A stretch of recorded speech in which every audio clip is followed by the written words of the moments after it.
What did you have for breakfast? Oh, okay. For breakfast, I had 2 pieces of cranberry raisin toast. Butter or anything? Oh yeah, with butter But for yeah, I was sure. gonna say coffee. Oh, it's cranberry walnut Okay, cranberry walnut. buttered toast with Okay, coffee.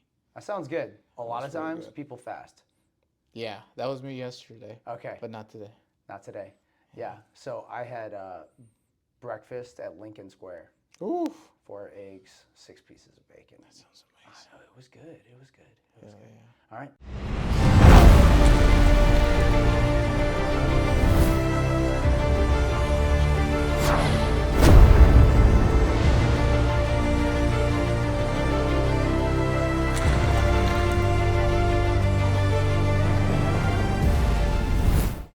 Luis, Jesse, it's good to have you. Thank you for lunch.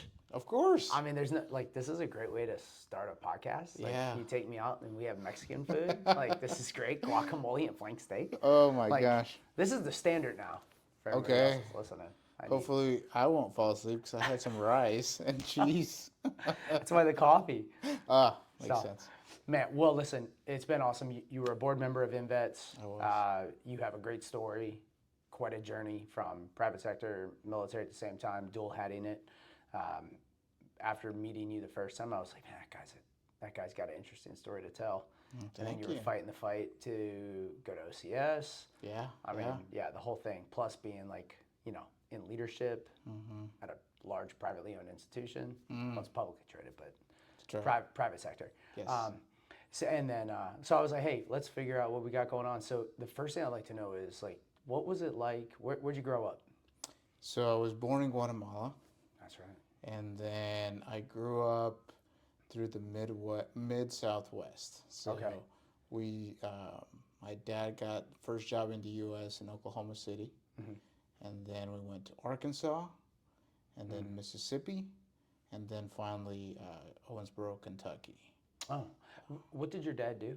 He was director of Hispanic ministries for Glen Mary Home Missionaries in the Catholic Church, and did a lot of work with like immigrant areas, rural areas where people needed help with just social services. Wow. Yeah. So strong service mindset. 100%. Like Yes. that's not. He wasn't doing that so he could be on the Forbes 100 list. No, he was not. Yeah. So Yeah. I mean, do you feel like that had some influence on you? I think it had a lot to do with the way that I see life and go about everything. Because, yes, it was like servant leadership at its core. I remember him waking up early to take people to the hospital, translate for them, counsel people, working weekends and evenings as well. Always trying to make a difference. Okay. And that kind of stuck with me. Yeah. What's mom doing at that time? Mom at the time, she was a nurse in Guatemala. She came here. She decides to not pursue work and just really take care of my siblings and I. Okay. So she's staying at home, which made it hard. She was a nurse and a teacher back home, so she wanted to nurse and teach at home. Oh, her parents. Yeah. So summers were more of we had learning on writing and math and anything you can imagine. No kidding. So So you didn't get a summer off, no. even though you're here. I mean, so did you ever get to go back to Guatemala? Like, Yeah. what was that experience like? It was great. We did. We were fortunate enough that we went almost every other summer. Oh, okay. But back then in the 90s, they didn't charge for you if you were under like 10 years of age or something like that You for could the fly airplane home. ticket. Yeah. So Well, that's changed. yeah. So when that changed, we quit going as a family and stuff. And but no, we would go down there for a few weeks out of a year, and I got to see how fortunate we were. Okay. My cousins and extended family, some of them were not as fortunate as we were.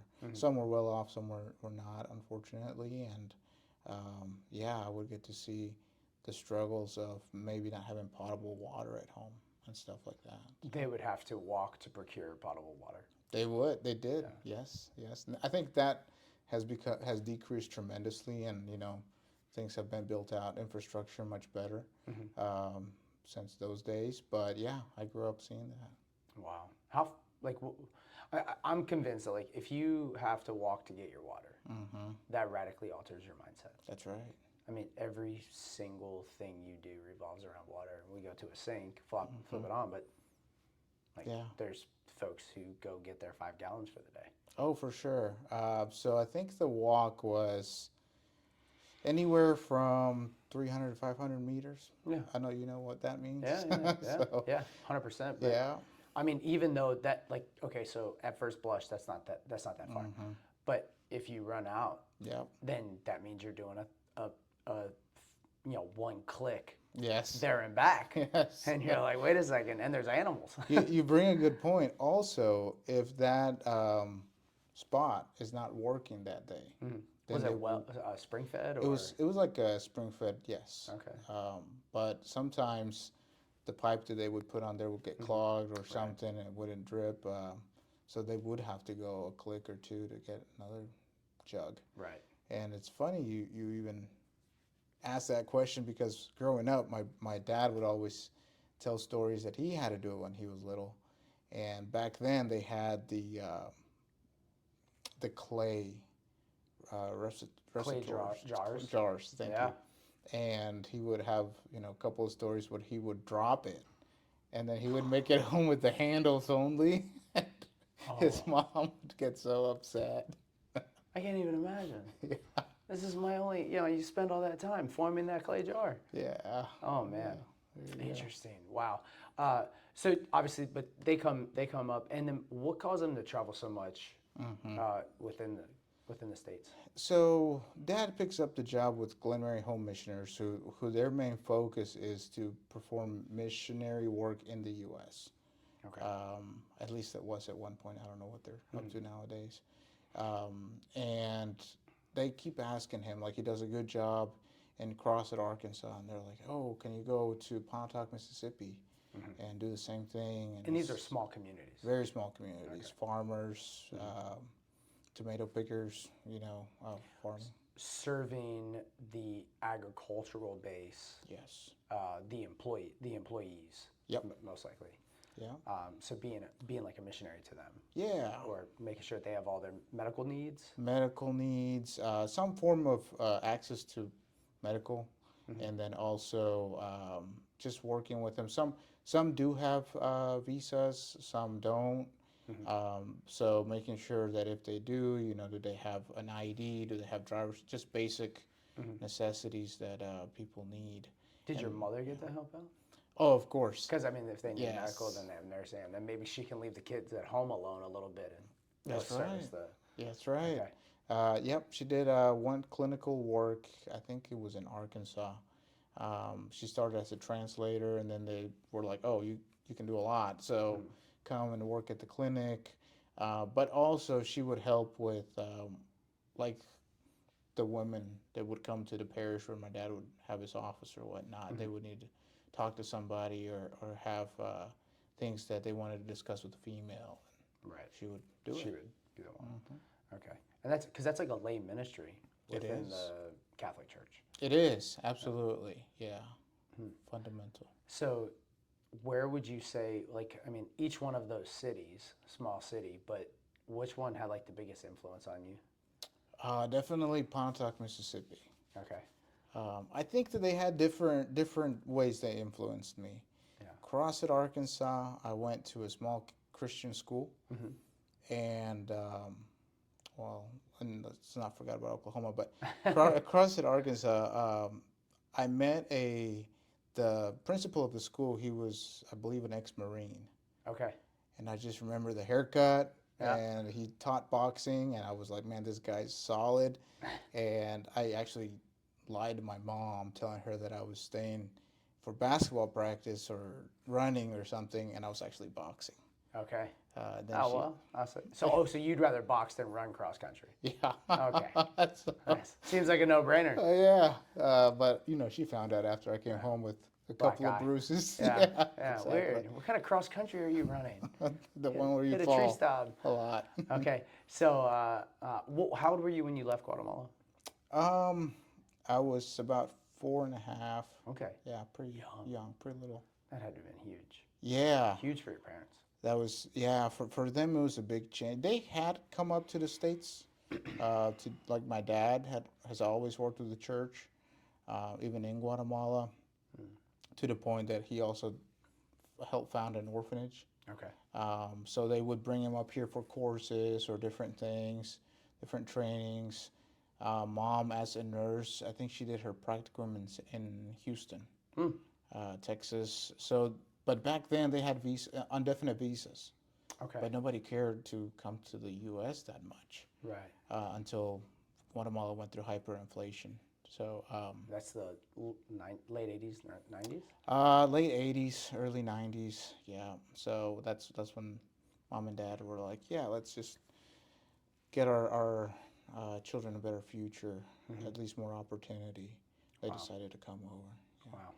So where did you end up doing like your high school years? High school was Pontotoc, Mississippi. Okay. Yeah. Where is So Pontotoc, Mississippi? that's a good question. So it is 1 hour south of Memphis. Okay. Yeah, Got it. lot of football. Yep. I think our high school had a lot of guys that went to D1 schools, and I mean just very athletic guys Mm. that played football. And there I was, and if you're listening to this podcast, I'm 6'5", 380. Yeah, great O line for Ole Miss is what I see. I'm all 5'7" and 200 right now, but back then I was like a buck 50, Yeah. buck 25. So did you have any sports in high school? Like what was your thing? What did you like to do? Well, I loved to play football, and I was. You joined in. I did. Yeah. You adopted to American culture. 100%. But most of it has to do with who kind of talks to you and takes you under their wing. Mm-hmm. And to me, that happened to be the football coach. Okay. He was the driver's ed teacher. That's pretty I common. I think I had Coach Miner, Okay. and he also was the one who gave me my driver's license, and he was the head football coach. Yeah. There you go. My influence was a wrestling coach though, but Okay. coach nonetheless. Yeah, it wasn't football, but Yep. the wrestling coach was willing to talk to me in ways that nobody else would ever done. Exactly. It wasn't legal. But he explained where I was headed in life in only the way that I would listen at that moment. I see. And yeah, but you're right. It's like who talks to you. Yeah. Coach Heisey was the one who talked to me. Yeah, he talked to me and said, just come out and play. I was trying to play soccer in high school, wasn't that talented back then. And then, so I went to football. I liked it. I liked the sense of all the guys were different shapes and sizes. I liked that a lot more than soccer. Yeah, But everybody's. lo and behold, I ended up playing college soccer. So No way. Yeah. So what position did you play in football? Middle linebacker. Middle linebacker. Yeah, they tried to make me a kicker because I was the soccer guy coming in. Ah, okay. And I was like, this is, I don't like this. I want to hit. Funny, yeah. And I have a 16-year-old that just wants to be the kicker. Really? Yeah, it's really entertaining because wow. he's a rugby player, Oh, okay. but he only wants to kick. Got it. He's like, yeah, it's a funny conversation. Back squat's like 260 for 15 as a sophomore, but he only wants to kick. And I'm like, dude, the coaches are not gonna like you. But he loves it, so it's you only get to do this. You only get to do high school once, hopefully. So Hopefully. hopefully you do those 4 years in 4 Sure years, you will. and you move on. So you ended up going to college for soccer. So that means when did you did you always stay on the soccer team because they're both fall sports? Yeah, no. I always picked football before soccer. And then whatever was left of soccer, I would kind of join in. And they allowed me to do that. It was a small town school, so not like here in Indy where there's a million people. Carmel High School, 5,300 students. It's like the 6th largest university in the state of Indiana, if it were. That's pretty wild. It is very wild. Pike. Oh yeah, We have huge. huge schools. Greenwood. Greenwood, Center Grove. Yes. Yeah, no, you're right. my high school was not like that. I think there were 300 of us that graduated high school. So kind of the same where I came from. So then I decide to, while I graduate, parents moved to Owensboro, Kentucky. I decided to go over there. I didn't have a plan for college. I didn't. I was more interested. So in high school, I worked at a body shop on my free time. Oh, okay. So that's where we're working on cars. Oh yeah. Interesting. And loved it. Yeah. And I really thought, okay, well, I can do something with this. Mom was not convinced at all. And my sister, she kind of photographed a lot of the stuff that I did, like cars I rebuilt or worked on, and sent it to NASCAR. And I got accepted. Yeah. Oh my goodness. And I was like, well, I'll do that. But it seemed like I'm leaving home to go do that. It seemed too far for me. Okay. I don't know. I just I don't know. Maybe not. And then my sister was looking for, by then she was transferring colleges to Owensboro. So she said, hey, I got a, a tour, a college tour here at Brescia University, Catholic small university in Owensboro. Which one? Brescia. Brescia? Yeah, okay. Brescia. Okay. And just come with me. I was like, all right, well, whatever. I'll go there and get a free meal out of it. And we're walking to school, and we go through the athletic department, and the guy's like, hey, do you play soccer? And I was like, yeah, I do. No big deal, just whatever, on my free time. And he's like, hey, let me pull the soccer coach. And the soccer coach talks to me, kind of almost, now that I think about it, mimicking the football thing, right? Right. And he's like, hey, I'd love, I got one last spot I'm trying to fill. And I was like, bro, I am not in the college athlete type physique right now. And he said, no, are you playing anywhere? And I was playing on a local tournament that I just did for fun. It's like a pickup soccer thing. And I told him where, and lo and behold, he shows up. Oh my goodness. And I'm like, oh, I guess I have to really try hard. And I did. I think I did pretty well. And on the spot, he says, well, you got a scholarship if you want it. Oh my goodness. I know. This is incredible. It's like a unbelievable dude's dream. Yeah. Okay. So that's why I ended up going to college to play soccer. Yeah. And so did you do all 4 years? What did that look like? Redshirted my first year. Okay. Rightfully so. I had a lot to catch up on. Yeah. And then I did all 4 years there as well. Yeah. So didn't like school for the first 2 years. General classes. General classes, they were okay, but I didn't know what I wanted to do. But soccer kind of kept me going back. Right. Yeah. Just enjoyed being with the team. Yeah. That was the a big opportunity deal. to compete. Yeah. That's interesting. I don't think I've ever met anybody that got a scholarship on the spot. Just not no effort. Like today, kids are like getting on Twitter and they've got this going and they've got that and they're tagging coaches and teams, doing everything they can. Right. I mean, whatever a recruiter does in college anymore, they must just sit around like a computer screens. Oh, for sure. Because, I mean, everybody is now trying to get your attention. Whereas back in the day, you'd have to travel, get some film. Yeah, that's true. I mean? Even to walk on, right? Right. Wow. And yeah, so the walk-on thing is, with NIL, is apparently much different. So I mean, you get through college. What did you major? That's another funny story. Once again, this is a man with no plan, right? A man with no plan who just gets a scholarship. Yeah. And your dad and your mom are praying for you the whole time. That's what got you. Yeah, that's very true. I think that definitely happened. I remember also, because my mom was so like, hey, you got to go to college, that I went to sign up at the community college just to make her be quiet. Okay. Mom, I'm good. Yes, I signed up. You come back and you're like, I have a scholarship. Yeah. Your sister's back at the community college. No. No, she did not. Did she go to Brescia? That would have been funny. No, she went to the other college in Owensboro, which is Wesleyan, in Kentucky Wesleyan. Okay. Yeah, I'm familiar. So I think it's, the second year, coach is talking to me, the counselors that help you with career are talking to me, like, okay, you got to pick a major. You know, it's coming up, and I was like, man, I don't know what I want to do. I definitely don't want to do any artsy stuff. I don't want to do science. Mm-hmm. I don't like science.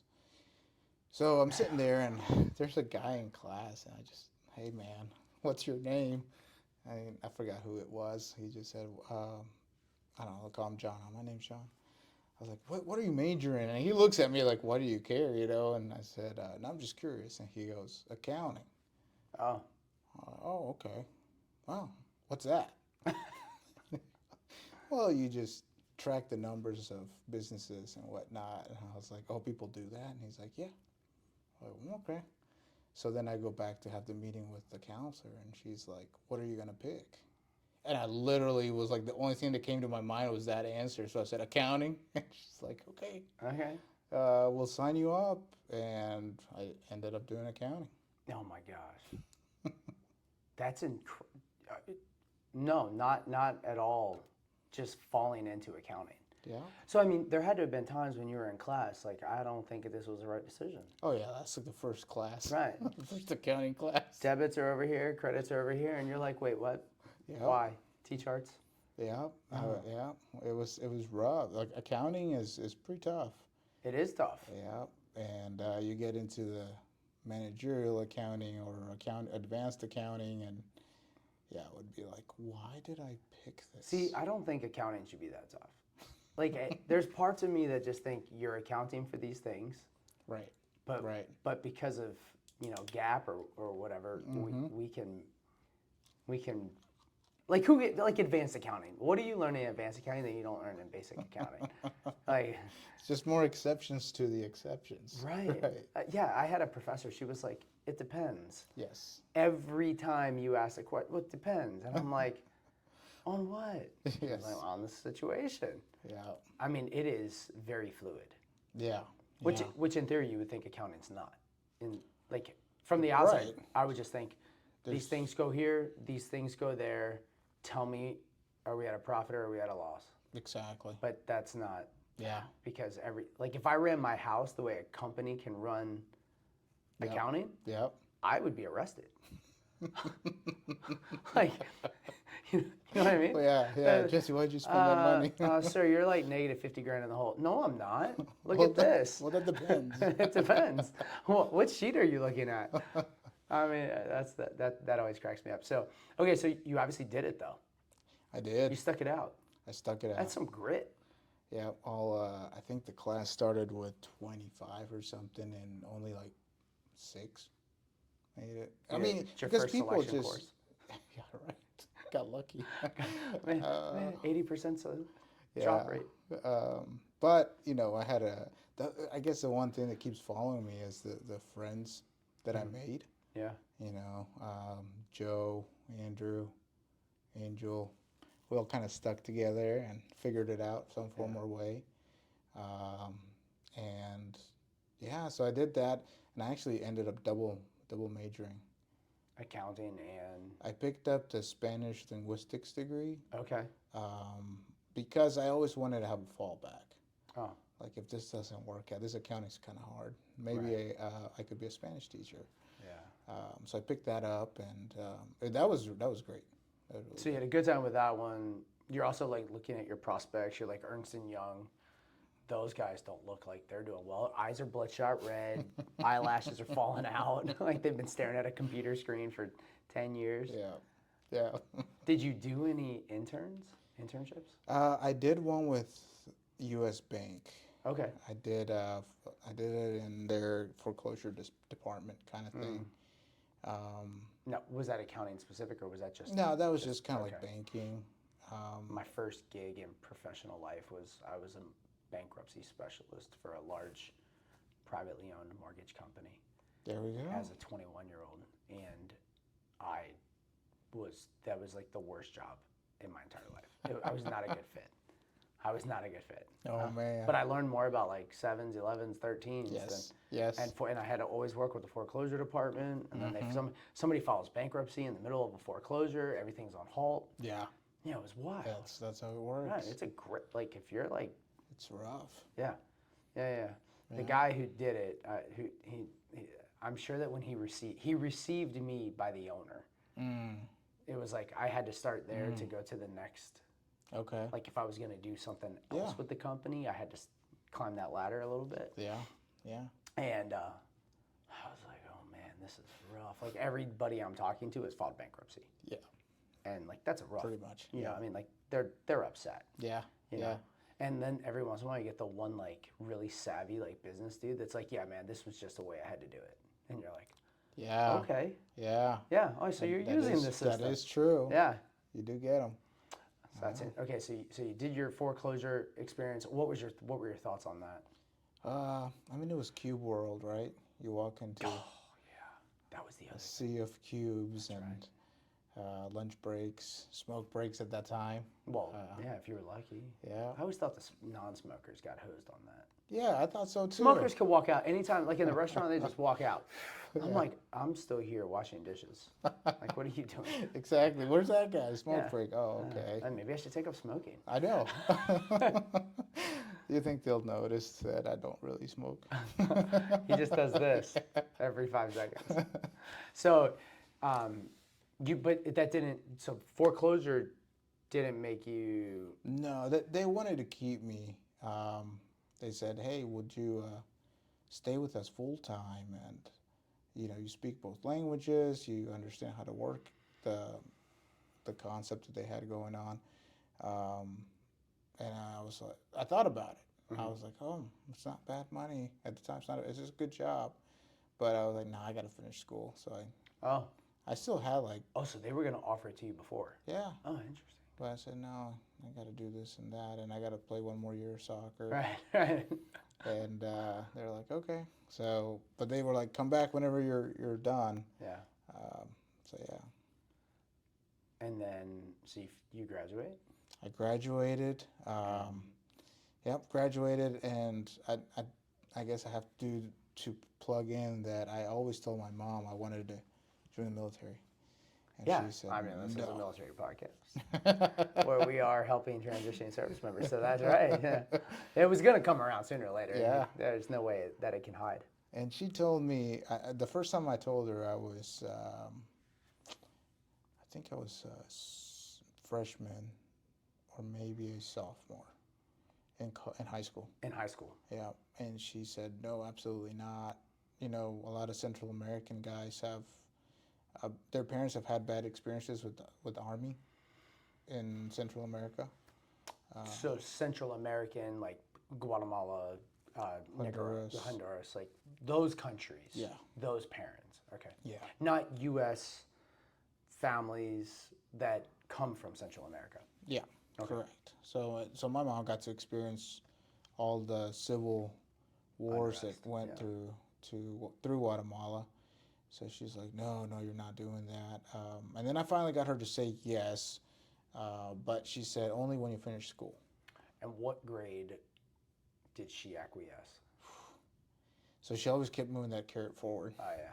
I've graduated high school, and she said, no, you got to do college. And then I said, okay. Then I graduated college.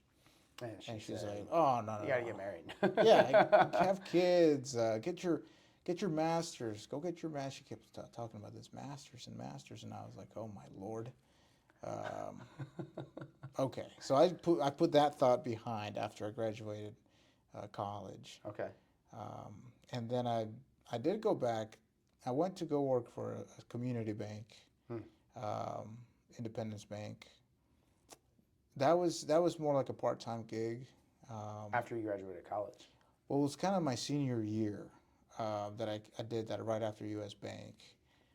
But then after that, once I did graduate, I went to go work. I took 1 year, worked for the Catholic Church, worked with high school type kids in all of Western Kentucky. That was kind of cool. Then I went to U.S. Bank. Wanted to be, at the time it was called loan officer. Yeah. So they kind of put me, they didn't know what to do with me, so they said, okay, we'll make you teller, banker type role. I said, okay. And while I was doing that, I had a mentor of mine whose friend was the district manager at the time for Fifth Third.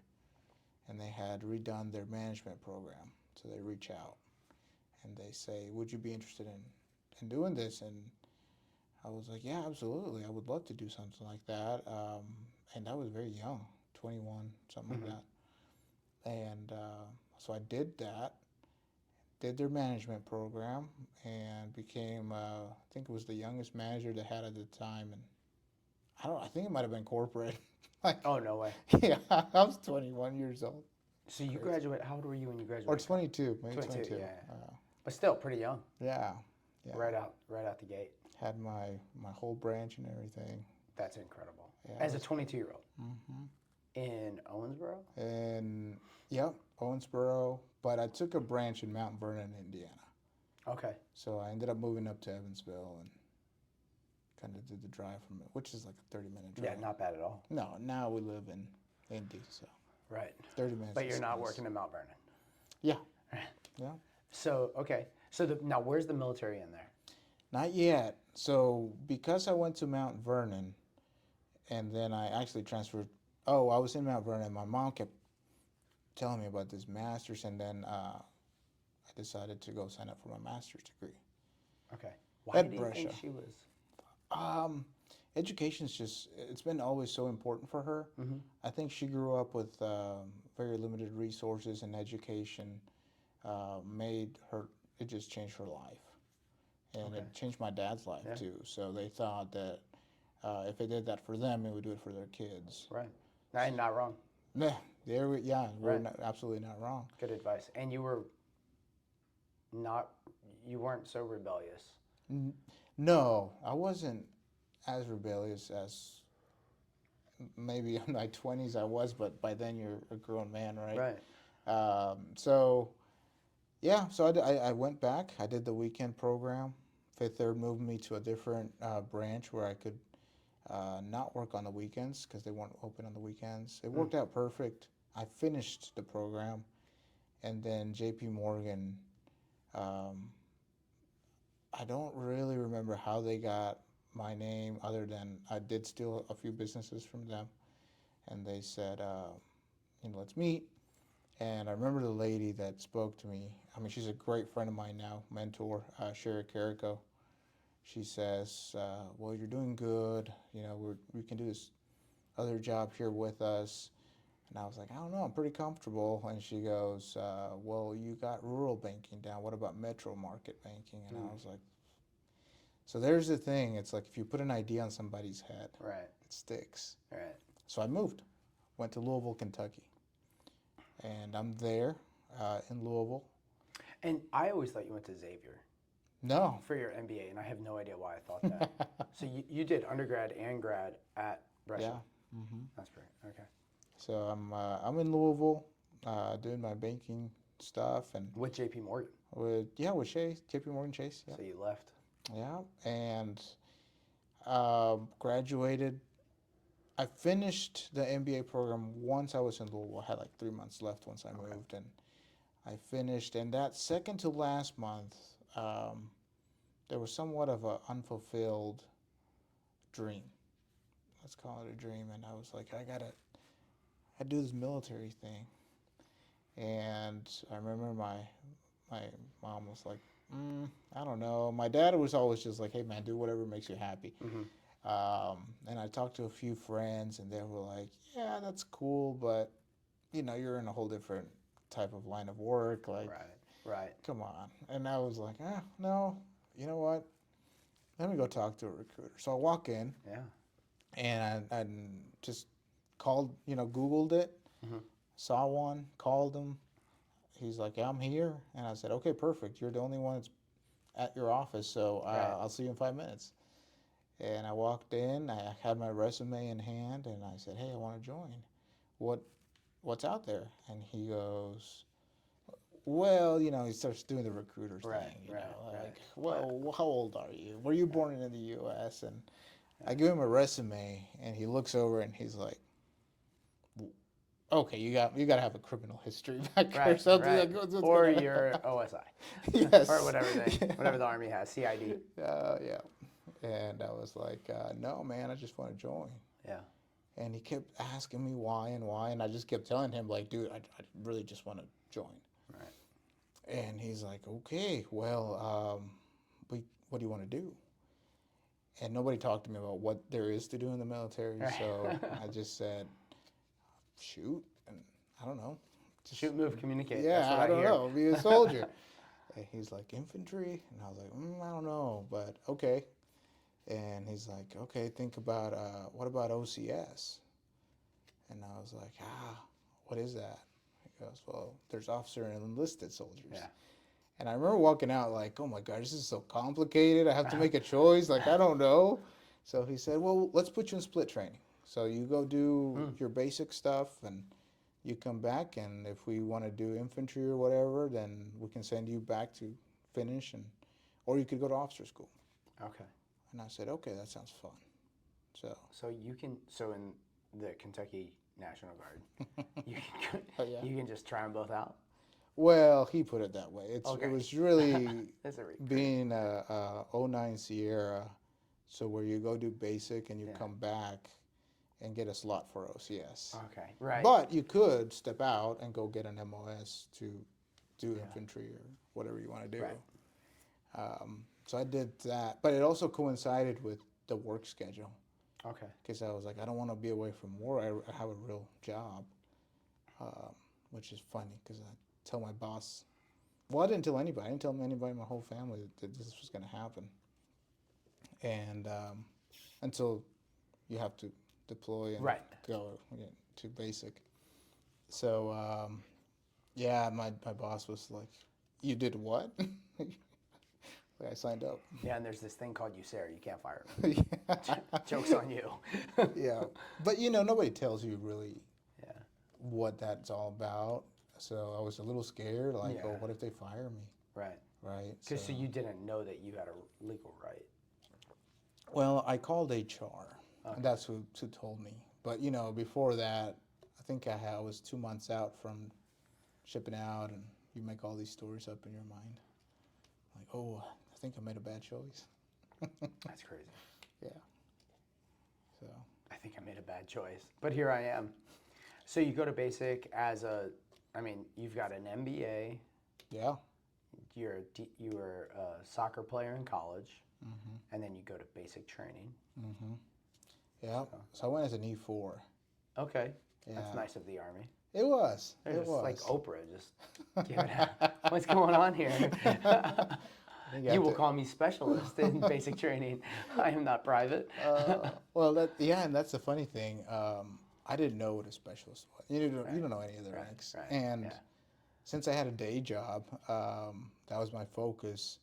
I never took the time to, let's Google Army and kind of crazy, right? I just said yes, and I'll figure it out. Yeah, we'll figure it out. Well, that's good. I think that there's a lot of value to that. You knew that you wanted to serve. Yeah. And don't overcomplicate when you know you want to do something. Right?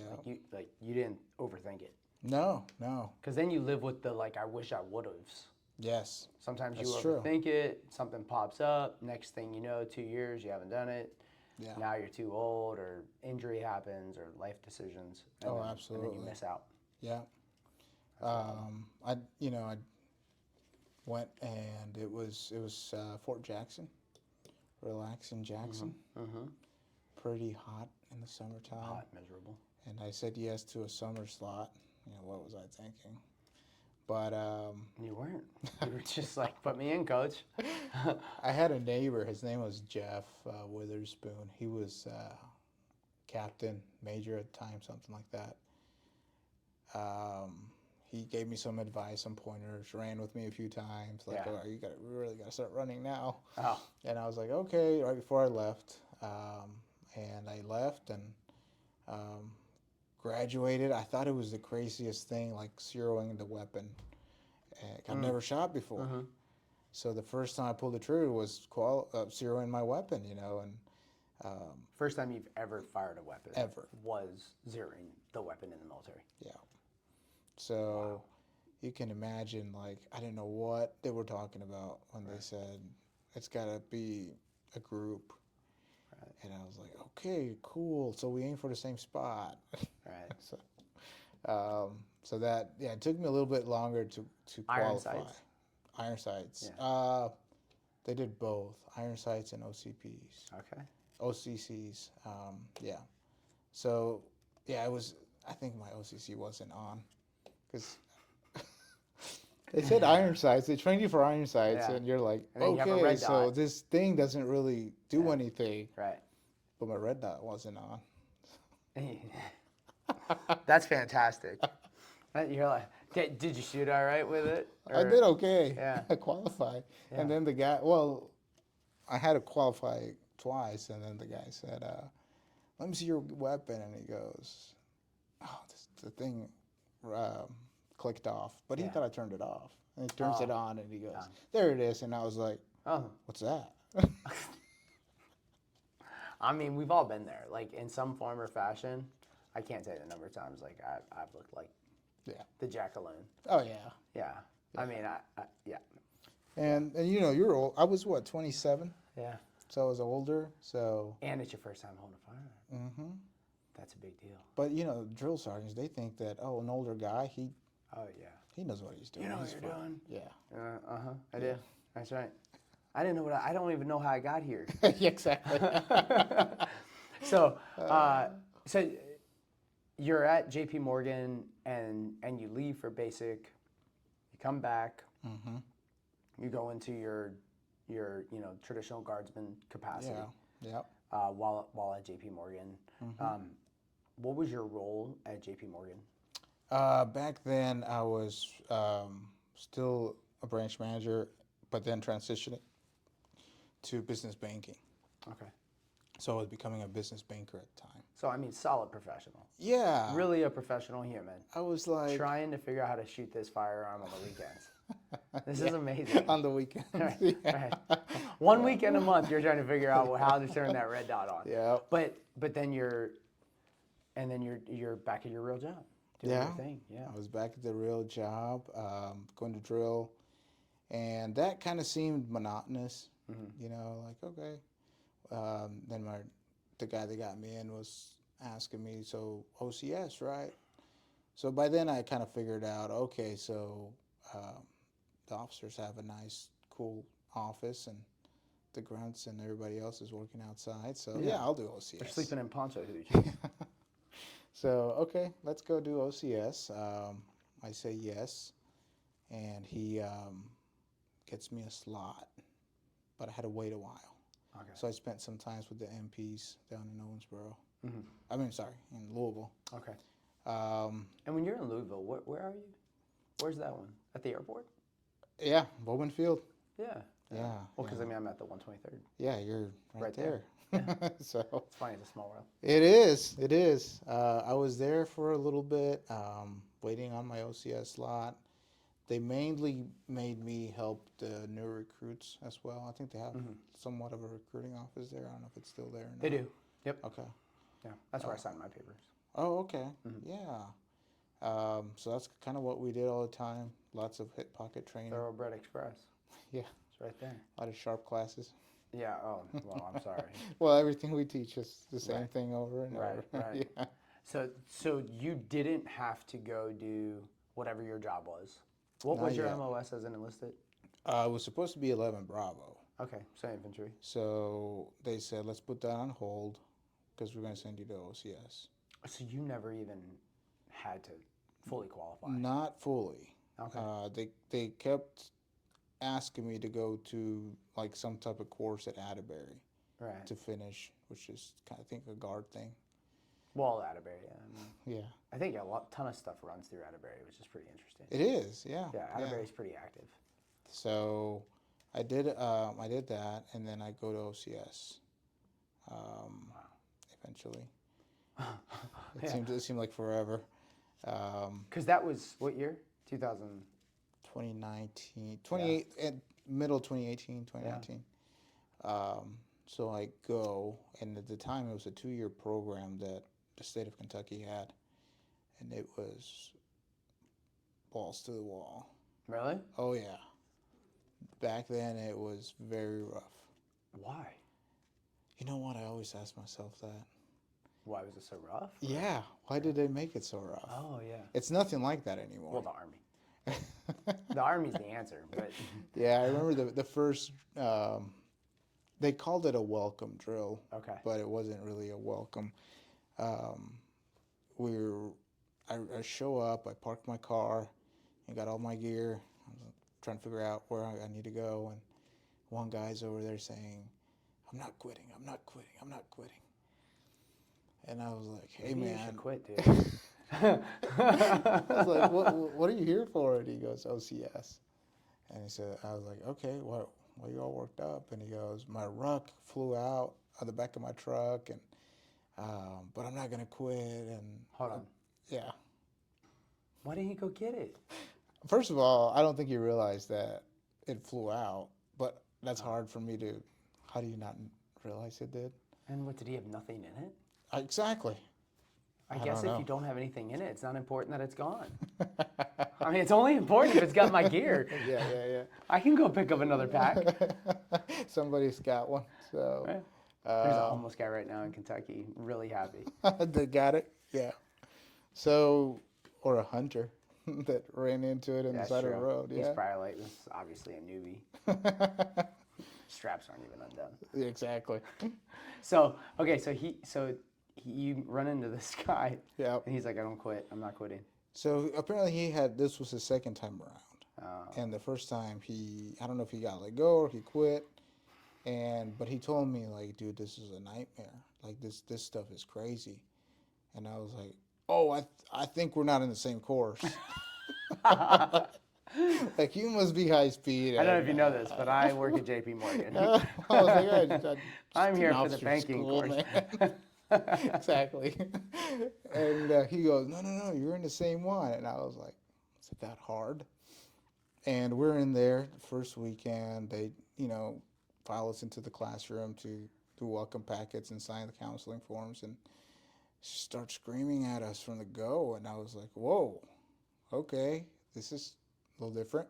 Mm-hmm. So I did all that. We go through medical. You got to do your medical stuff. Chapter 2 physical. The chapter 2 physical, they smoked us right before we went and got all our vitals done. Yeah. What? It was somebody was talking, I don't know what it was. So we get smoked, and I'm over there like, oh my gosh, we're back at basic, Right. And we get back in, and the nurses complain, like, all these guys' heart rates are through the roof right now. We can't take them. Right. So the leadership has a talk with the TAC Smoke officers. you again for having a high heart rate. Oh, you better believe they That's took us the outside answer. and said, Right. okay, well, because it's your fault, we're going to stay out here another hour till your heart rates come down. And Oh my God. so it was a little intense. Then we do the weekend, the second day, waking up.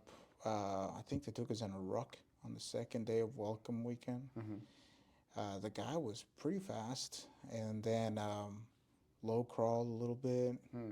And I was like, oh my gosh, like this is serious. Cleaned the bathrooms. That was the biggest one. Before we get dismissed, cleans the bathrooms. And we had no cleaning tools. Okay. So it was like, guys, take out your socks or little washcloths to clean the bathroom. It was crazy. So, we were doing all this crazy stuff. We pack up. Everybody's got the 2 duffels and a ruck. And Right. they made you run to your car with all of that on. And, of course, everybody's falling over each other. And So this was like a weekend drill. 100%. It's a weekend drill where they smoke you. Yeah. And this is somehow preparing you to be a good officer. That's what they thought at the time. Okay. So And it took them 2 years to accomplish this. Yeah. It's like 18 months, but Okay. I don't know why it turns into like a 2-year process. Well, because you're only there on drill weekends. So once a month and then 2 weeks? Well, no, you go once a month. There's 0 phase 1, 2, and 3. Phase 1 is in Alabama, Okay. Fort McClellan. And then you do your phase 2 in state. And then at the RTI, and then phase 3 is back in Alabama for Okay. 2 weeks. Wow. I think no, actually, phase 1 is 2 weeks in Alabama, and phase 3 is 2 weeks, something like that. Okay. But it's because of phase 0, it turns into 2 years. Okay. They don't count phase 0 when they advertise Well, for it's a it. zero. Yeah. Not a It number, is. apparently. It is. So we did that.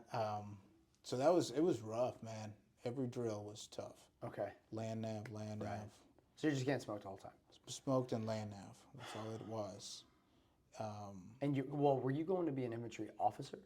Yes. Okay. Yes. So I guess then. Yeah, that's kind of where I mean, you weren't going finance. No. Okay. No, they asked me if I wanted to. They said, it's kind of what you do on the day side. But by then I was trying to be hua, and Right. I was like, no. No. Still in my 20s. Yeah. Yeah. Let's go. So I was phase 2 of OCS, and on a regular weekend, helping my brother move from Lexington to. He was going to move up here with me to Indiana. I wasn't married at the time.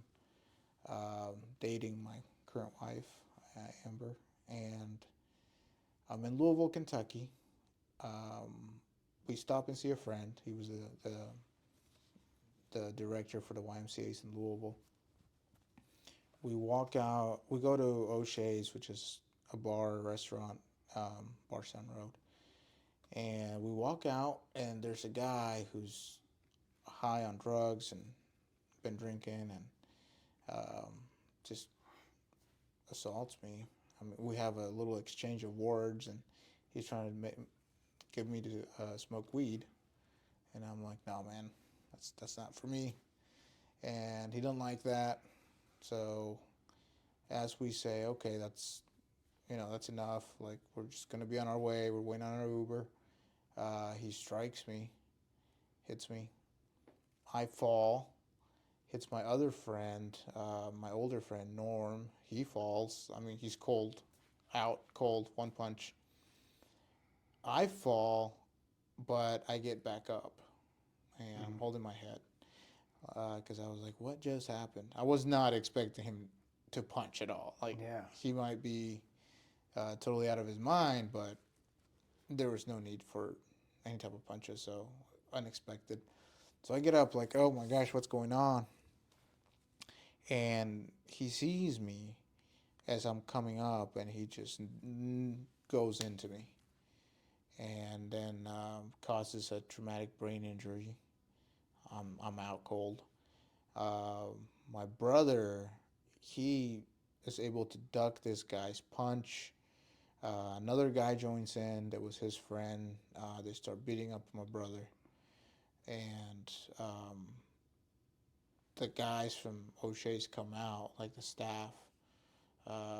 Kevin O'Shea, he's out there, and he, trying to make everybody get away. Like, hey, you did what you did. Like, get off, back off, call the cops.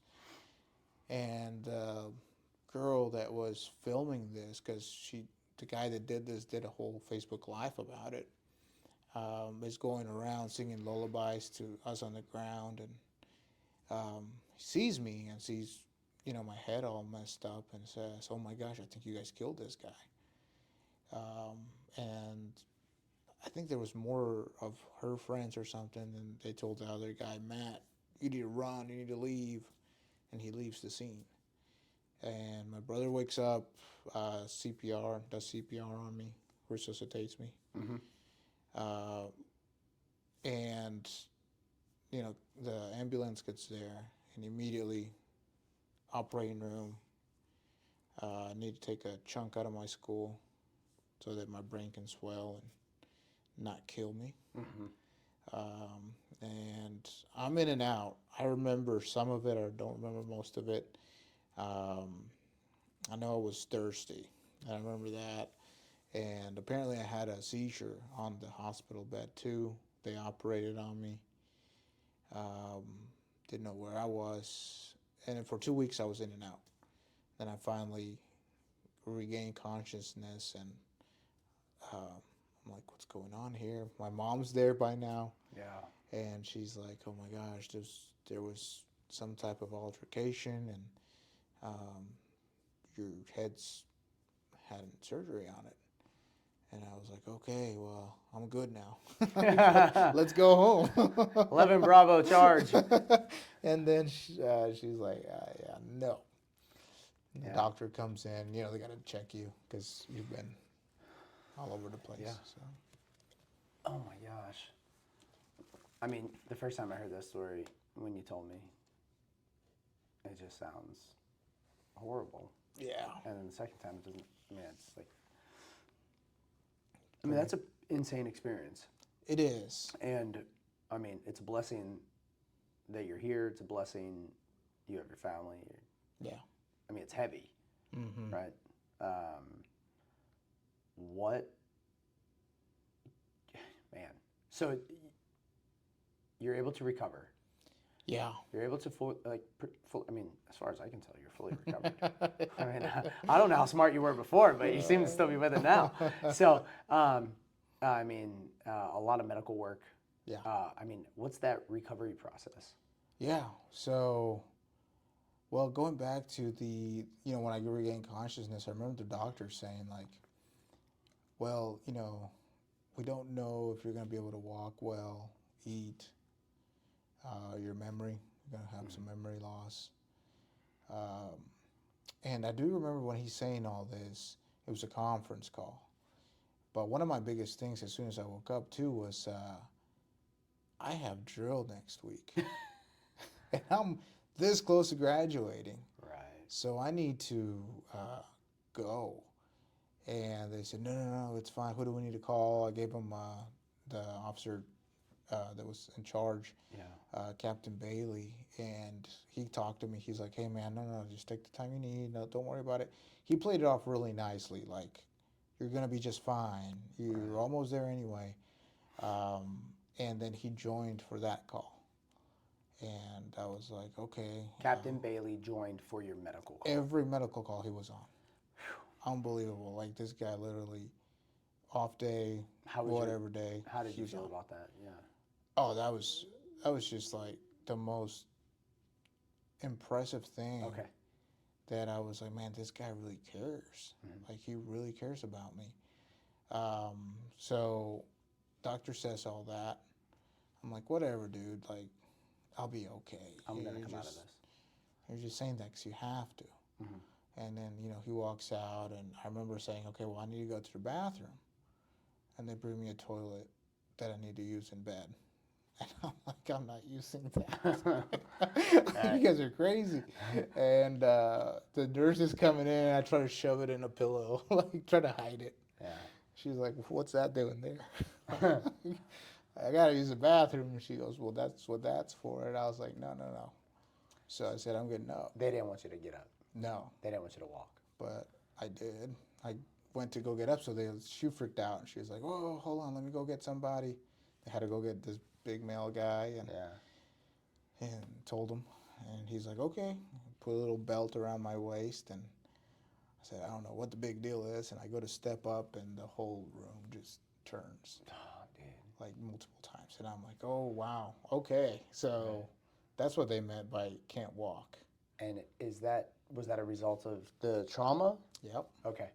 So your equilibrium is jacked. It's all over the place. Yeah. So I had to take physical, occupational, and speech therapy. So it impacted your speech?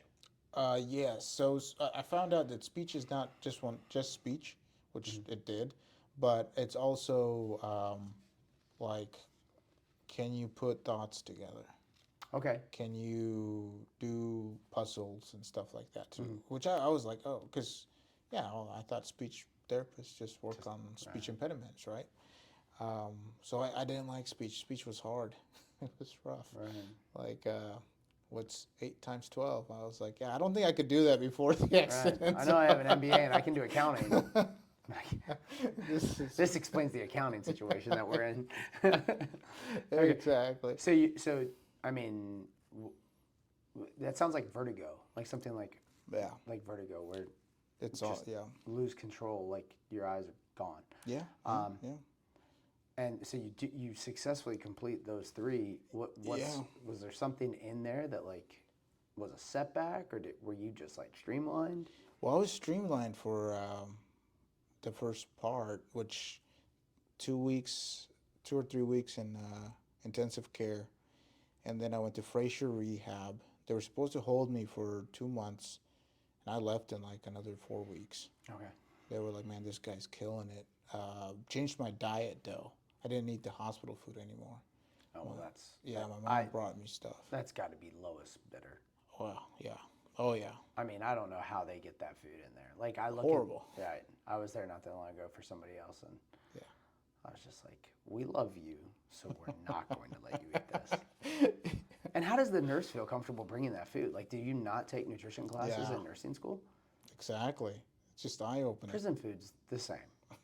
I think it's the same vendor. It's the same guy. I think so. He's just on around. It's like Cisco for hospitals and prisons. Yeah. Okay, so you go through all that, but like, I mean, at the same time, do you have legal things occurring? Yeah, of course. Yes. So of course this guy Facebook Live this whole thing, so they know who he is. Oh my goodness. Catch him. Legal system's messed up. He pays a bail, gets out the next day, living his best life. And while I'm recovering, I come back to Indiana. Decided to come back with Amber. We tackled it together. Yeah. That's really when I was like, I gotta marry this woman. Like Because she's a good woman. Oh yeah, she. I mean, she would take me to therapy, work out of the car. Wow. It was COVID, so everybody was working remote. But she would do it out of the car while I would do therapy. And that's the thing that when I speak with anybody who has TBIs, veterans mostly, because very common. Yep. It's not. Yes, it's hard to deal with the fact that you're going through surgeries or having mental breakdowns, but it's a whole different type of hard. How are you going to get to your therapy sessions Right. when you're outpatient? You know, your wife's working, you're not really providing at the time. So what's going on? How do you do that? That was the tough part. But I managed to do that, learn how to drive again. Couldn't really drive, but, you know, it was then the legal was there. The guy got an attorney. They kept postponing the case, which was good because I couldn't handle emotions either. Right. If you told me that I couldn't do something that you said I could do earlier in the day, I would break down.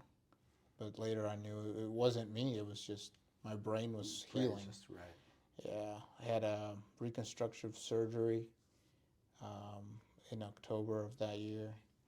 And now I have the temple muscle here that's never, because there's no ligaments to attach. This is a prosthetic. Okay. They lost my bone. So They lost it? they didn't lose it. I should have said that differently. They contaminated it. Yeah. So Okay. U of L hospital calls and says, so we can't give you your bone back because it's contaminated. And I mean, I just was in tears, like, what am I going to do? I called the doctor, and he's like, that's okay, we can make you another one. So they did. They made it and put it back on, put my stuff back together. For a couple of months, I just had half a head. It was crazy. Looking in the mirror. Yeah. Anybody that sees pictures of me thinks that they're photoshopped or Right. somebody's playing a trick or Right. something. And so that, you know, it was bad enough, Jesse, that I was dealing with that.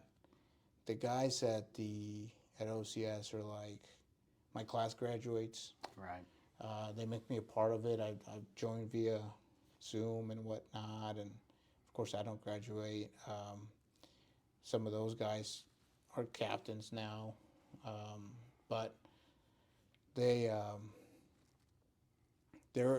state of Kentucky is like rooting for me, and Big Army sends me my first letter that says, hey, you're no longer fit for duty.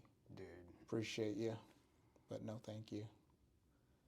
And you're trying to just You're trying to keep it all together already, and then Yeah. and then they kick you in the teeth. They do. So They what do do. you do? So I called Count Bailey and I said, "Hey man, this was what happened." And he goes, "Okay, so what are the choices?" And I said, "Well, it says I can appeal this." And he said, "Well, I had a friend that got shot in the head, and he's still In Louisville? in. He's still in Yeah. the army." Yeah. And I was like, "Really?" And he goes, "Yeah." And then I also have this other guy who had something like you. Here's his number. I was like, "Oh, okay." So I called the guy, and the guy is like, "Oh, I had this really weird disease. Not disease. It's something where his skull never glued together as a baby." Oh, yeah. And And I don't know the name of it. But, yeah. Yep. So he goes, so I had a hard time getting in the army, but yeah, I could have a seizure, but it got waived. I just had to fight the battle with medical. And I was like, "Really?" And he goes, "Yeah." He was very nice. And I don't know what else he said, but it really kind of inspired me. Mhm. So I said, "I guess it could be done." So I appealed, and I said, Yeah. "No, F you guys. I'm going to go. I Yeah. want to keep going." And I appealed. They said, "Okay." That allowed me time to recover back and get back. How much time did you need? I think it was like 6 months by the time I was able to go to my first drill. Once Back. they take care of that. Oh yeah, once that whole thing was reconstructed. Um, and I did, and they couldn't believe that I said I'll stay in, so I show up. And then at the time they were like, "Okay, well, you have to finish phase 3. You're only allowed to be, I think it's 1 year." Post. Yes, like, well, to drop OCS for 1 year, and then you can pick up where you left off. If not, you have to start all over again. And I was like, "Cool, I can do that." But medication was given to me because I had seizures, Mm. so to prevent them. So, Right. but that year has to be without any medication. Oh, no. Yeah. Okay. So, So things are getting complicated. oh, it was a huge complication. So, I, I did what I had to do as far as being healthy, trying to get myself better. I go back to work. I start driving. I'm doing okay. I'm doing good. We get married, have a virtual wedding. Did you really? COVID times. Yeah. Wow. We're doing all this stuff, and um, yeah, it's been almost a year. I switched jobs in the civilian world. Mm-hmm. I go to work for Bank of America. So you left J.P. Morgan, went to Bank of America during all this. Yeah. Mm-hmm. Yeah. So you're hunting for other jobs? Wow. Well, it was Or interesting. an opportunity. Yeah, I had a friend of mine who was his brother worked for Bank of America, and so I can't remember exactly how I heard that there was a role in global commercial banking, which is kind of what my aim would always be, middle market and above. And I said, okay, well, I want to do that, so I apply. And when you say middle market, do you mind explaining that? Yeah. Yeah. So there's small business, business banking, middle market, and large corporate. Okay. So that's kind of like the segmentation of a mom pop shop to kind of like a more business that's a little bit bigger, small business, middle market. Then you have like they're earning 25 million to $2.5 billion. It's a big range, but that's where most bigger businesses fall in. Mm-hmm. And then anything above that is your Walmarts of the world and Amazons. Mm-hmm. So that's large corporate. So I interviewed. The B of A interview was very hard. It was like 7 interviews. Crazy. They give you some financials on camera, and you have to figure out the exercise, see if you pass or not. And I passed. And then... and this is after trauma? Yeah. How far after trauma? I think it was like 7 or 8 months after. Okay. Yeah. So your memory was. I mean, it came back. It was rough though, because I remember like having to ask my wife for things multiple times. Yeah, She I do would tell that. me something. I have no excuse. So good on you. I mean, okay, so like, Yeah, I mean, that's wild. yeah, it was pretty fast, and I get hired on, and then they say, surprise, you, not surprise, it was part of the package, but it was like, you have 3 months to get licensed, get your Series 7, which is Okay. a pretty serious Yeah, it's a big one. thing to get, and new dad, we had a baby by then. This is a crazy time to make a move. Oh, dude, it was the worst. Wow. Recently married, Yeah. baby, um, new job, new house. All of it just came in. And then at you're going to once. study for the Series 7. And then I got to go get the 7. Which I've known more than a fair share of folks who have taken that more than once. Yeah, rough. But Very they're rough. paying you. Oh yeah. Is that?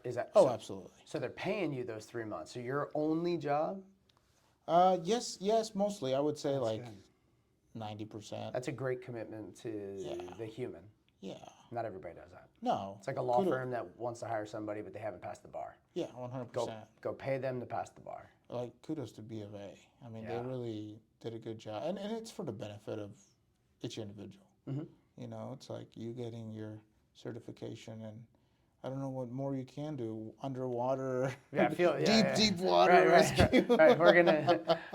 There are some training on the resistance side I haven't gotten, but Okay. yeah, but we'll save those. My wife has them, and that's great. Oh wow! Wow. So No surprise. Yeah. So, so you make that move. Do you feel like you're fully recovered? Not 100%. No, Okay. I have Physically, mentally, both. both. Okay. It took a toll on me physically. I was at, I would say, almost a prime physically when I was doing this. So then, I mean, I dropped. First lost a bunch of weight, then put weight on that wasn't muscular at all. Because you were pretty sedentary. Yeah, I mean, I For a just large period of time. like to run was. There was a time where, like, you know, when you hit bumps on the road, Right. it hurt my head. So, and then I got to study for the 7. So all my time commitment is study. When I'm not, trying to help out with the baby. So it was rough. But what ended up happening was that I had a seizure again. And it was 1 month from the 1 year. Not taking the meds. Okay, so not taking the meds, seizure, 1 month from your 12 months. Yes. Okay. Devastated. I was like, okay. Because here comes letter number 2. Yep. That's exactly what happened. Doctor said that my threshold had been dropped and it would build again. Mm-hmm. But because it was lower, X amount of stress could trigger this. Okay. And as I told you, I was handling a lot. So, yep, letter number 2 comes in the mail. No longer fit for duty. And man, I just looked at my wife and I was like, I think this is it. Like, this must be it. Yeah, and she said, well, you don't ever quit. She said that? Yeah. I said, I've known you for a while now, and it's like, fuck. Okay. Thanks, babe. I was looking for you to give me the... Yeah, you're right. Yeah, and another thing that kept me going was, you know, I would tell this story one day, Jesse. Yeah. And this could be a completely different story of saying, like, well, that was it. And right. But then I also imagined it, telling it to my daughter. You had the conversation with your future daughter. And exactly. Wild. It would, oh, dude, that gave me so much strength. Yeah. So Because you felt like you were quitting. Yeah. Or you felt like you still had negotiating power. Yeah, I had to go finish my military. I have to do my military career. Right. Until they slam all the doors. Yeah, 100%. So I said, okay, no. So I sent in the paperwork. At this time, they said, if you decide to appeal, because you already did like the trial run thing, now you'll be med boarded in Sam Houston, full JAG, like men of honor type thing. And I was like, okay, well, we'll see how that goes. Yeah. So I sent the paperwork. Whatever that means. Yeah. Right. And now I'm at, military-wise, I'm at the RTI, Regional Training Institute, for those that don't know what that is. And they were like, okay, man, it's going to be over a year. You have to start over. The whole thing. And I was like, oh my gosh. Like, what in the world? And through that whole year, what they had me do is they tried to make me an instructor for OCS. Yep. Put my packet. They were going to put my packet in, and then they were like, we can't. You're on a dead man profile. Can't do it. So I had the opportunity to to tell them, like, I'll stick around and support the OCs. So I made it. So because I was in OCS, they gave me an E6 at the time. They used to do that. They gave you your 6. Okay. They don't do that anymore. They said you can keep the 6. We'll send you to finish out 11 Bravo school at the Atterbury thing. And yeah, you can just support. Couldn't even send me to that course. So they had to demote me. And I was like, oh my gosh, like, what else needs to happen that's going bad? But I found so much power in helping every single person that came to OCS that wanted to quit. Because that was really my job.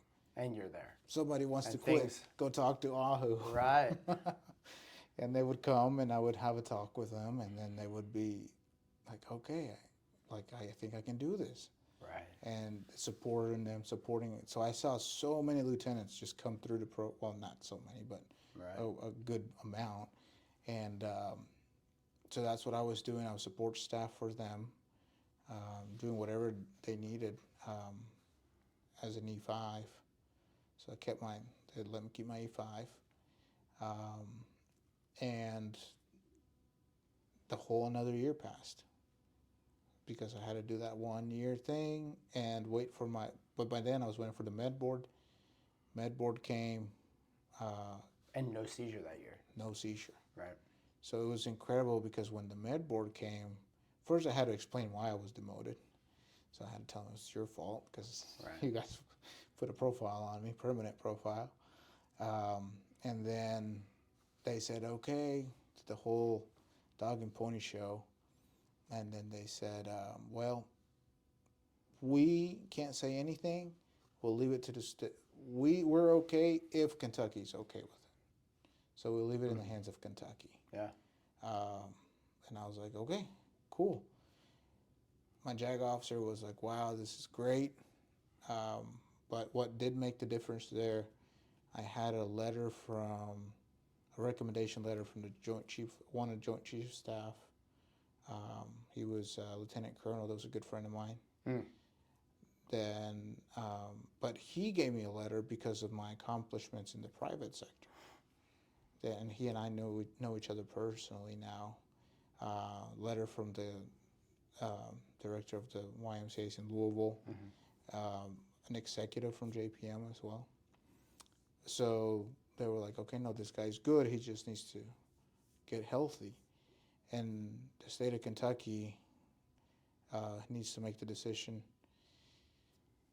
The state of Kentucky picks up the phone and says, oh, we reviewed everything, and yeah, we can't do anything about it. Federal didn't say yes. We can't say yes. So we're sorry. We're done. You're out. And I was like, wow. That's not what they said, but, blah, blah, blah. And they're like, okay, well, the state surgeon general is on vacation, so we can't. Oh, my gosh. But, that's the military. I know. Hurry up and wait. Right.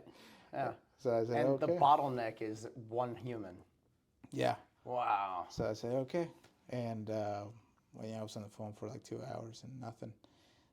Called the guys who were attacking at the schoolhouse, or he was the course manager. The guy who had replaced Captain Bailey's position, Captain Dunaway. And I didn't know that he did this. I later found out. But when I talked to him and told him, he dropped everything he was doing, drove to Frankfurt, went straight to the guy who was second in command at the MedCom and laid it out for him. and that's all. That's all I know that what he did. I'm over here telling my wife like, well, at least we tried. Right, That right. it wasn't meant to be, Yeah. and let's just leave it at that. 3 days later, I'm driving to work, and I get a phone call, and it's the state of Kentucky. No, I'm sorry, it was my JAG officer, federal JAG officer, and he says, "Hey, case dismissed." State of Kentucky said you're good. Wow. Uh, and I was like, "You got to be kidding me!" They said no, and he goes, "No, I'm serious. Here's the paperwork." He sent it to me while I'm on the phone. You can go back, Yeah. fit for duty. Could not believe it. What a ride. I know. What a ride. So it's 2023? 23. Mm-hmm. Yeah. Wow. So And then you end up, I mean, so how do you feel about that? Like, is there any time where you're just like, you know what, dude, you guys can stick it. Like, I'm not doing this anymore. yeah, I think those 3 days, Yeah. I would definitely felt like that. I felt like I never got my chance. I gave everything I had, even like helping out every single soldier. Right. I was like, merit-wise, I deserve a chance. Right. But yeah, I wasn't even fighting for the rank, man. I was just trying to stay in. Mm-hmm. So yeah, it felt tough. Felt tough. But then you got it. Then I got it. And you wanted it that badly I did. that you recently are a sir. I am now. Yeah. Yeah. I mean, that's what's up. Yeah. So when do you, okay, 2023, I mean, now fast forward, you're getting saluted. But what's going on that in between time? So that's like 2 years. Yeah. So civilian wise, I'm at B of A, learning a lot, loving what I do. Get get some clients assigned to me. There wasn't. I think I had 2 clients assigned to me. It was, I don't remember actually. But then I had to go out and build the book, and I was doing that, and I was doing really, really good. And Fifth Third calls and says, "Hey, we would love to see if you would want to come back." And I say, "No, thank you. I'm okay." And I told the recruiter, "Call me back in 1 year." And she did. She called me back exactly 1 year. She put that Blew me away. Yeah. And then That's a pro. Yeah, absolutely. Yeah, by that's a then I pro. was like way more knowledgeable, more seasoned than what I was doing. In middle market. Mm-hmm. Right. And I was like, wow, impressed. You called me.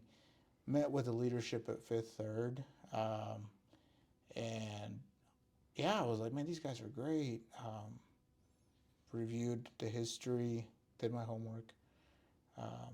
It was a good fit, good time. So I decided to move back to Fifth Third, who had given me that opportunity way back in my early days, and have been here since. Met InVets. Became a board member. Became a board member, Yeah. Treasurer, and I just had to resign from that, and we'll get into that. You can only fill your plate up so much. Right. But I think we all yeah. understand. Yeah, I love the organization and what you guys do. So that's all happening, and on the civilian side, well, I'm going back through OCS. Went to OCS again. They did condense it to a 12-month program. Okay. So I was able to do it in 1 year. So you still did the 2 that they originally wanted out of you. Oh, they did. Isn't that nice? You still got your 2 in. So when they condensed it, was it like 6 months of what you had already done and then 6 months of new material?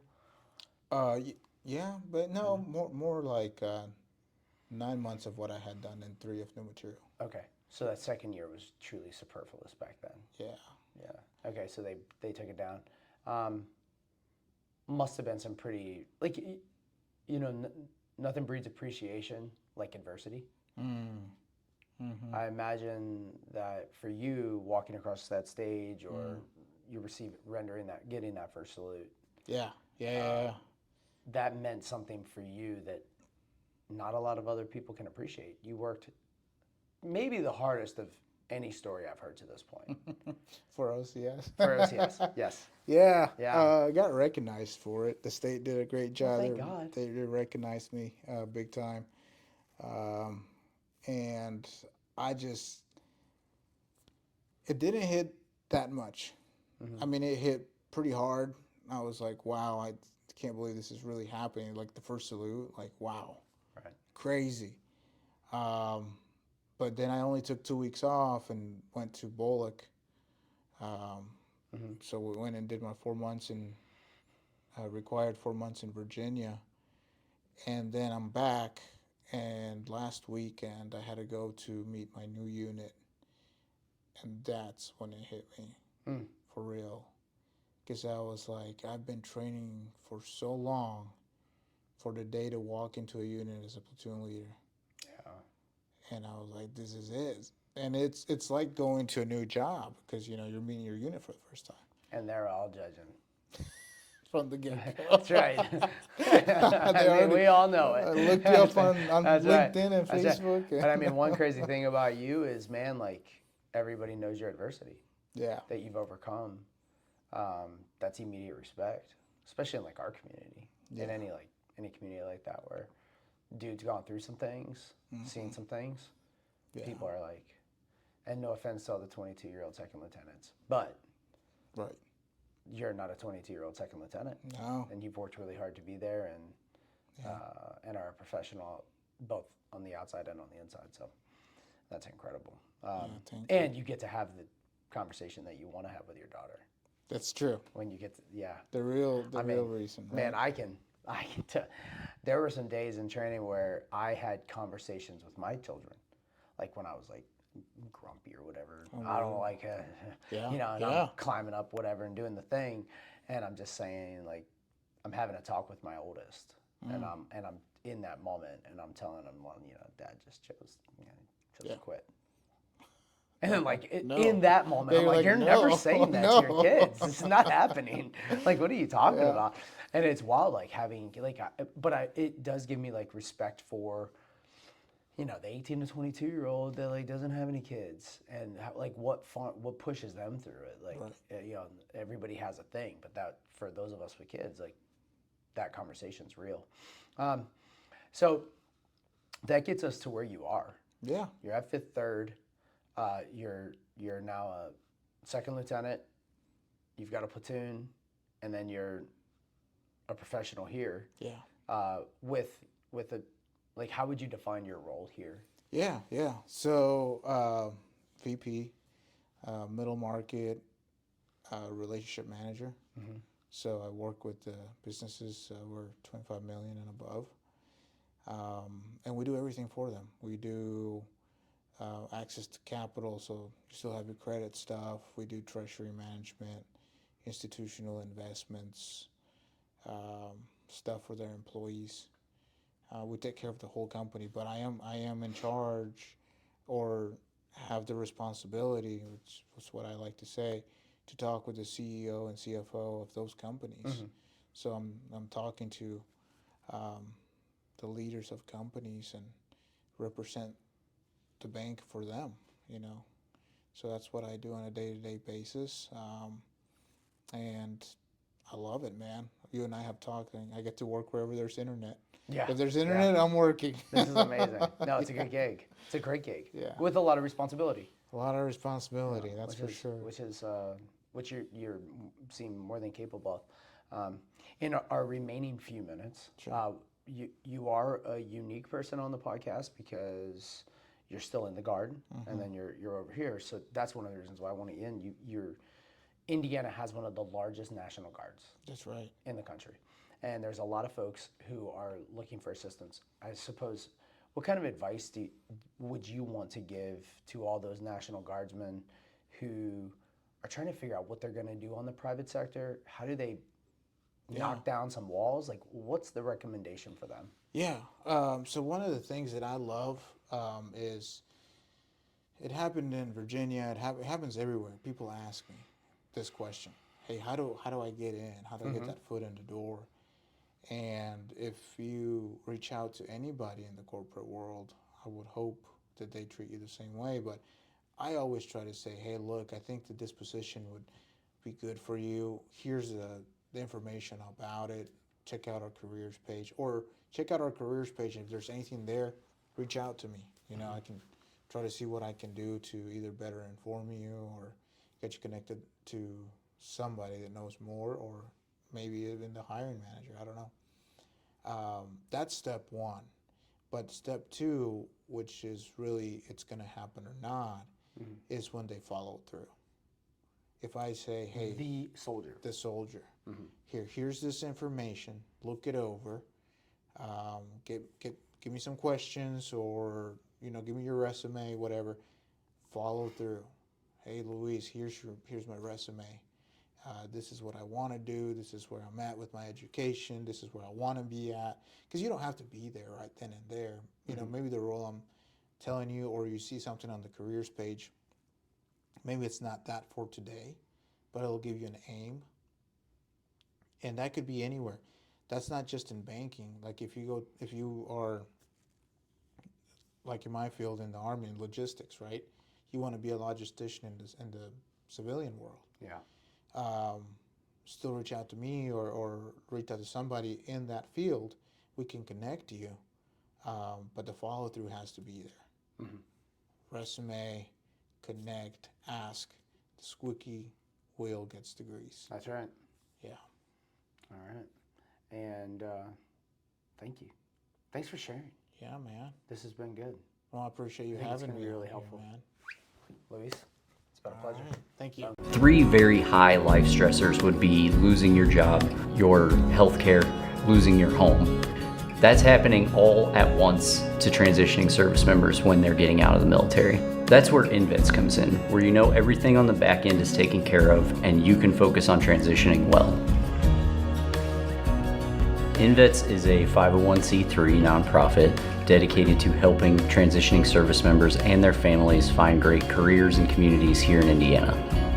The way we usually connect with veterans is in-person events. They are assigned to a case manager, which is one of the 5 veteran engagement managers who are located in 5 regions around Indiana. They'll really work hard to connect with them.